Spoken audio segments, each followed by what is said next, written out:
Hazara university Mansehra کے department of English language and literature کے طالب علم جنید شرازی ہمت اور حوصلے کی زندہ مثال ہے، جو بچپن میں کرنٹ لگنے سے اپنے دونوں ہاتھ کو بیٹے مگر اپنی معذوری کو کمزوری نہیں بننے دیا۔ یہ واقعہ 2005 میں پیش آیا اور اس وقت میری عمر تھی 5 سال۔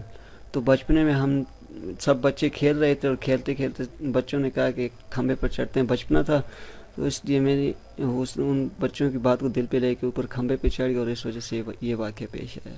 کہتے ہیں کہ تعلیم اور مطالعہ سے بے حد محبت ہے اور مستقبل میں لیکچرر بن کر ملک و قوم کی خدمت کرنا چاہتا ہوں۔ پہلے تو میرا پڑھنا شوق تھا اور کرتے کرتے جب میں نے 12ویں کلاس پاس کی تو اس کے بعد میرا شوق انگلش لٹریچر کا تھا۔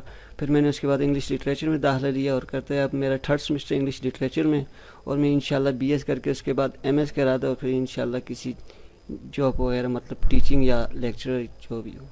بازوؤں سے لکائی کرنے والے جنید شرازی کا تعلق مانسہرہ کے دور افتادہ گاؤں بٹل سے ہے، جو حصولی تعلیم کے لیے ہزارہ یونیورسٹی مانسہرہ آئے ہیں۔ جنید شرازی کے اس جذبے پر ان کے اساتذہ سمیت دوست بھی فخر محسوس کر رہے ہیں۔ کرکٹ کھیلنے کے ساتھ ساتھ زندگی سے وابستہ دیگر کام بھی کر لیتے ہیں۔ ان کا کہنا ہے کہ ان کی اس معذوری کا علاج ممکن ہے مگر غربت کی وجہ سے اخراجات برداشت نہیں کر سکتے۔ ایک ڈاکٹر سے رابطہ کیا تو وہ ڈاکٹر لاہور کا تھا، تو انہوں نے ہمیں تقریباً مکمل تفصیلات بتائی۔ انہوں نے کہا علاج کا یہ جو سرجری ہے سر کی اور یہ گردن کا آپریشن وغیرہ سب کچھ یہ تقریباً 5-6 لاکھ میں ممکن ہے۔ جنید شرازی کی زندگی سے معاشرے کو یہ پیغام ملتا ہے کہ اگر جذبہ اور ہمت جواں ہو تو منزل تک پہنچنا کوئی مشکل کام نہیں۔ برسر اقتدار قوت شاید ان جیسے نوجوانوں سے باخبر ہو، مگر ضرورت اس امر کی ہے کہ ایسے نوجوانوں کی حوصلہ افزائی کی جائے تاکہ معاشرے کے پسے ہوئے لوگ بھی ملک کا نام روشن کرنے میں اپنا کردار ادا کر سکے۔ شیراز احمد شرازی، ہزارہ یونیورسٹی مانسہرہ۔